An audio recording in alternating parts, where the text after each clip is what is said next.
بسم اللہ الرحمن الرحیم۔ بسم اللہ الرحمن الرحیم۔ ہمارے آج کا سبق ہے من فعل ھذا، یہ کس نے کیا۔ من ذوی العقول کے بارے میں پوچھنے کے لیے آتا ہے، یعنی جب کسی ذوی العقول کے بارے میں پوچھنا ہو تو پھر اس کے لیے من کو استعمال کیا جاتا ہے، اور غیر ذوی العقول کے لیے ما استعمال کیا جاتا ہے۔ فعل فعل ماضی کا صیغہ ہے اور ھذا اسم اشارہ۔ ورجع الناس ودخلوا فی بیت الاصنام، لوگ لوٹے اور وہ بت خانے میں داخل ہوئے۔ رجع یرجع رجوعا بمعنی داخل بمعنی لوٹنا۔ الناس رجع کا فاعل ہے اور اس لیے یہ حالت رفع میں ہے، اور اس کی حالت رفع ضمہ کے ساتھ ہے۔ ودخلوا فی بیت الاصنام، دخلوا فعل ماضی جمع مذکر غائب، فی حرف جر، بیت مضاف، اصنام مضاف الیہ۔ بیت کے نیچے جو یہ زیر ہے یہ فی حرف جر کی وجہ سے ہے، اور اصنام کے نیچے جو ہے یہ مضاف الیہ ہونے کی وجہ سے ہے۔ اصنامی کی جو زیر بیت نے دی ہے، اور بیت کے نیچے جو زیر ہے وہ فی نے دی ہے۔ وَأَرَادَ النَّاسُ أَن يَسْجُدُوا لِلْأَصْنَامِ لِأَنَّهُ يَوْمُ عِيدٍ، لوگوں نے ارادہ کیا کہ وہ بتوں کو سجدہ کریں اس لیے کہ وہ عید کا دن تھا۔ ارادہ یرید ارادتاً بمعنی چاہنا، ارادہ کرنا۔ سجدہ یسجد سجوداً بمعنی سجدہ کرنا۔ یوم مضاف اور عید مضاف الیہ ہے۔ وَلَٰكِن تَعَجَّبَ النَّاسُ وَدَهِشُوا، لیکن لوگوں کو تعجب ہوا اور وہ خوف زدہ ہوئے۔ تعجب یتعجب تعجباً بمعنی خوف تعجب ہونا۔ داہشو باب سامعہ سے ہے بمعنی خوف زدہ ہونا۔ تأسف الناس وغضبوا، لوگوں کو افسوس ہوا اور وہ ناراض ہوئے۔ تأسف یتأسف تأسفاً بمعنی افسوس ہونا، اور غاضب اس کا ماضی ہے اور یہ مضارع کا جمع مذکر غائب کا صیغہ ہے بمعنی ناراض ہونا، یا جیسے مغضوب جو ہے اس کا مفعول ہوتا ہے۔ جب لوگوں نے اپنے بتوں کی یہ حالت دیکھی تو انہیں دکھ بھی ہوا اور افسوس بھی ہوا۔ قالوا، لوگوں نے کہا، من فعل ھذا بآلہتنا، ہمارے معبودوں کے ساتھ یہ کس نے کیا۔ قالوا جمع مذکر غائب کا صیغہ ہے فعل ماضی کا، اس کا پہلا صیغہ واحد مذکر غائب قالا ہے اور اس کا مضارع یقولو ہوتا ہے۔ با حرف جر، آلہہ الہن کی جمع ہے، اور نا ضمیر جو ہے یہ جمع متکلم کی ضمیر ہے۔ قالوا انہوں نے کہا، سمعنا فتن یذکرہم یقال لہ ابراہیم، کہ ہم نے سنا ہے ایک نوجوان کے بارے میں وہ ان کا ذکر کرتا رہتا ہے، اسے ابراہیم کہا جاتا ہے۔ قالوا اَأَنْتَ فَعَلْتَ هَذَا بِآلِهَتِنَا یا ابراہیم، لوگوں نے کہا کیا تو نے یہ کیا ہمارے معبودوں کے ساتھ ہے ابراہیم۔ اس میں جو حمزہ ہے یہ حمزہ استفہام ہے، اس میں یہ کسی کے لیے سوال کے لیے کیا جاتا ہے۔ حمزہ استفہام، انت ضمیر مرفوع منفصل۔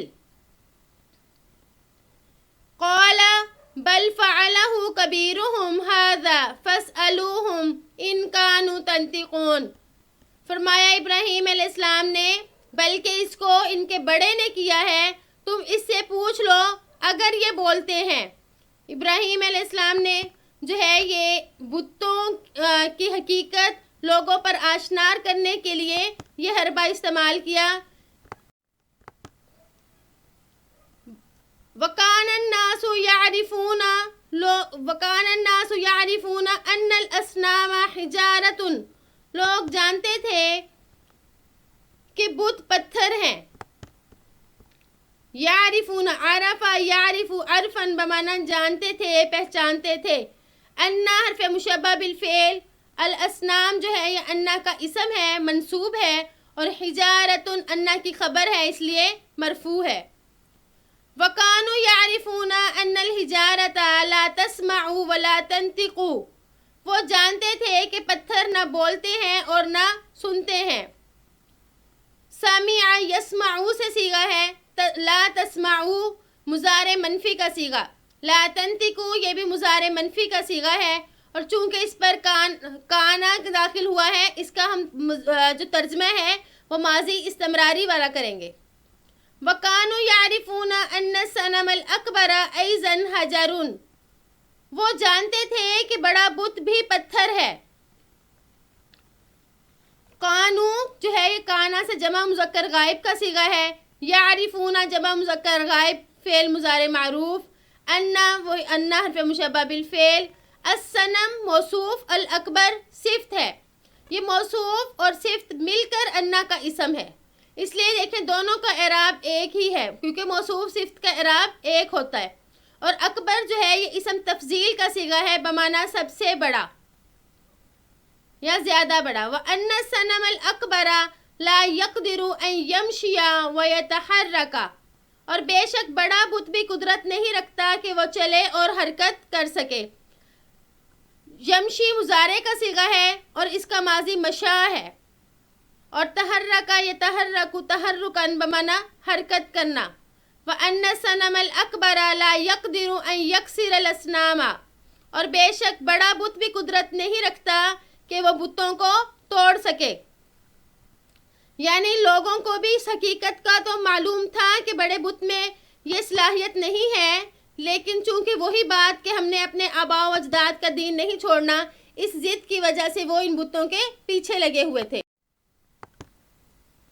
فَقَالُوا لِإِبْرَاهِيمَ أَنْتَ تَعْلَمُ أَنَّ الْأَصْنَامَ لَا تَنْطِقُ، انہوں نے کہا ابراہیم علیہ السلام سے کہ تو جانتا ہے کہ بت جو ہے وہ نہیں بولتے۔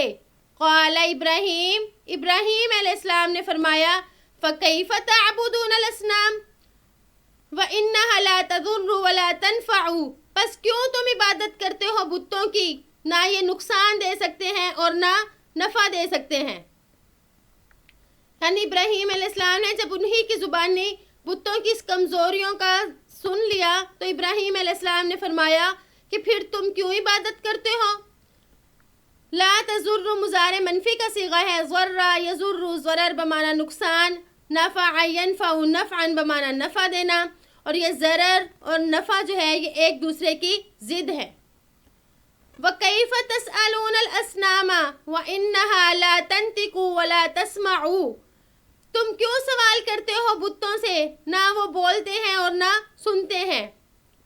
أَلَا تَفْهَمُونَ شَيْئًا أَفَلَا تَعْقِلُونَ، کیا تمہیں کچھ سمجھ نہیں، کیا تم عقل نہیں رکھتے۔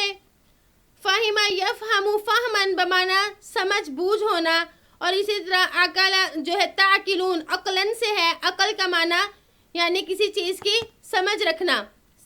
تو حضرت ابراہیم علیہ السلام نے فرمایا جب تمہیں سب پتہ ہے ان کی کمزوریوں کا اور ان کی عاجزی کا، پھر تم کیوں ان کی عبادت کرتے ہو، تم ان سے کیوں مانگتے ہو جبکہ خود یہ اپنی ذات پر بھی ان کو اختیار نہیں۔ وَسَكَتَ النَّاسُ وَخَجِلُوا، لوگ خاموش ہو گئے اور شرمندہ ہوئے۔ سَكَتَ يَسْكُتُ سکوتاً بمعنی خاموش ہونا، الناس اس کا فاعل ہے، اور خاجلو جو ہے یہ جمع مذکر غائب کا صیغہ ہے بمعنی فعل ماضی کا صیغہ یعنی شرمندہ ہوئے۔ السلام علیکم ورحمۃ اللہ وبرکاتہ۔